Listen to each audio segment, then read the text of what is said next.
वित्त मंत्री निर्मला सीतारामन ने संसद में अंतरिम बजट पेश करते हुए कहा कि देश में सभी का विकास सुनिश्चित होगा। हालांकि बजट में प्रत्यक्ष तौर पर किसी भी वर्ग को राहत नहीं मिली है। अंतरिम बजट 2024 की कुछ खास बातें। टैक्स में बदलाव नहीं, सरकार ने टैक्स पेयर्स को निराश किया। इस बार टैक्स स्लैब में कोई बदलाव नहीं किया गया है। नए टैक्स रेजिम में 7 लाख रुपए तक की आमदनी पर कोई भी टैक्स नहीं है। टैक्स असेसमेंट की समय सीमा 93 दिन से घटाकर अब 10 दिन कर दी गई है। इससे लोगों को जल्द रिफंड मिलने लगा है। स्वास्थ्य, प्रधानमंत्री स्वास्थ्य सुरक्षा योजना के लिए सरकार ने 2400 करोड़ रुपए की घोषणा की है। सर्वाइकल कैंसर की रोकथाम के लिए 9 से 14 साल के लड़कियों के टीकाकरण पर खास ध्यान दिया जाएगा। महिलाओं पर खास जोर। आशा और आंगनवाड़ी कार्यकर्ताओं के साथ ही आंगनवाड़ी सहायकों को आयुष्मान भारत योजना में शामिल करने की बात कही गई है। लखपति दीदी का लक्ष्य बजट 2 करोड़ से बढ़ाकर 3 करोड़ कर दिया गया है।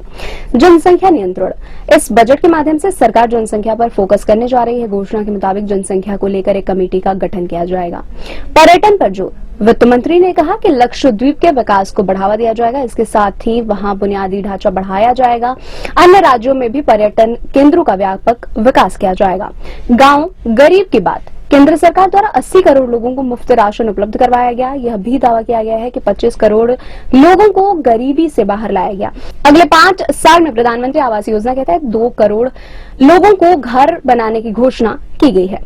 युवाओं को सशक्त बनाने पर जोर। कौशल भारत अभियान के तहत 1 करोड़ 40 लाख युवाओं को प्रशिक्षण दिया गया है। 54 लाख युवाओं के कौशल को और अधिक निखारा गया है। सरकार ने 3000 ITI खोले हैं। उच्च शिक्षा के अवसर उपलब्ध कराने के लिए 7 भारतीय प्रौद्योगिकी संस्थान, 16 भारतीय सूचना प्रौद्योगिकी संस्थान, 7 भारतीय प्रबंधन संस्थान, 15 एम्स और 390 विश्वविद्यालयों की स्थापना की गई है। रेल और हवाई यातायात, वित्त मंत्री ने रेल यात्रियों की सुविधाओं के लिए 40,000 सामान्य बोगियों को वंदे भारत कोचों में बदला जाएगा। आज पूरे देश में 149 एयरपोर्ट काम कर रहे हैं। देश में 1000 से अधिक नए एयरक्राफ्ट का ऑर्डर दिया गया है।